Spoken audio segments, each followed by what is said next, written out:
சீமையிலே புதிய மலச்சாரலிலே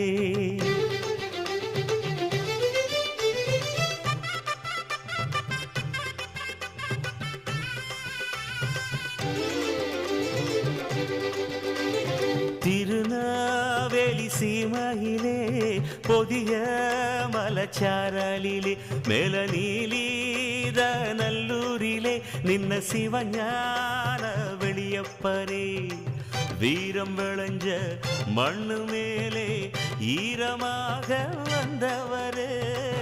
மானம் போற்றும் மறவர் கூட்டம் பேரு விளங்க வச்சவரே ஹரஹரனே சிவ சிவனே ஆதி வெளியப்பா அருள் புரிய வேண்டும் சிவஞான வெளியப்பா